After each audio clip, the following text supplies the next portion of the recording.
பழனி முருகன் கோயில்ல உண்டியல் காணிக்கை எண்ணும் பணி முடிவுல மொத்தமா 5,39,00,000 ரூபாய்க்கு மேல பக்தர்கள் உண்டியல் காணிக்கை செலுத்தி இருக்கிறது தெரிய வந்திருக்கு.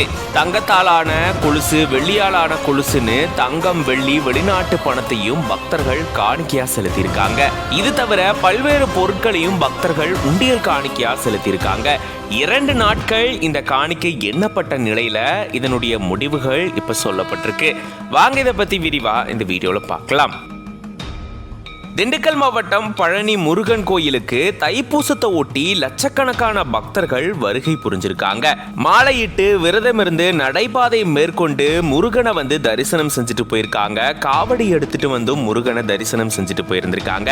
இப்படி தைப்பூசத்தை ஒட்டி லட்சக்கணக்கான பக்தர்கள் பழனி முருகன் கோயிலுக்கு வந்த நிலையில அவங்க உண்டியல் காணிக்கையும் செலுத்தி இருந்திருக்காங்க. 2 நாட்கள் பக்தர்கள் செலுத்தின உண்டியல் காணிக்கை எண்ணப்பட்டிருக்கு. உண்டியல் காணிக்கை எண்ணும் பணி முடிவுலதா பக்தர்கள் மொத்தமா 5,39,72,368 ரூபாய் ரொக்கமா செலுத்தி இருக்கிறது தெரிய வந்திருக்கா. இது தவிர தங்கம் மற்றும் வெள்ளியாலான தாலி, கொலுசு, வேல், காவடி உள்ளிட்ட இந்த பொருட்களையும் பக்தர்கள் உண்டியல் காணிக்கையா செலுத்தியிருக்காங்க. மொத்தமா தங்கம் 680 கிராமும் வெள்ளி 25,102 கிராமும் பக்தர்கள் உண்டியல் காணிக்கை செலுத்தி இருக்கிறது தெரிய வந்திருக்கு. இது தவிர 845 வெளிநாட்டு பணத்தையும் பக்தர்கள் உண்டியல் காணிக்கையா செலுத்தி இருக்காங்களாம். அதாவது சிங்கப்பூர், மலேசியா, அமெரிக்கா உட்பட பல்வேறு நாடுகள்ல இருந்து வந்த கரன்சிஸ் இங்க உண்டியல் காணிக்கையா போடப்பட்டிருக்கு.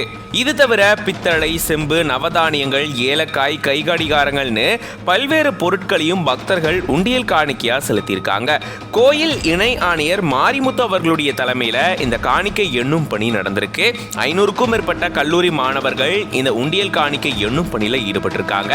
இது தவிர கோயில் பணியாளர்கள், வங்கி ஊழியர்கள்னு நிறைய பேர் இந்த உண்டியல் காணிக்கை எண்ணும் பணியில ஈடுபட்டு இருந்திருக்காங்க. 2 நாட்களா எண்ணப்பட்ட நிலையில தான் இந்த முடிவுகள் சொல்லப்பட்டிருக்கு.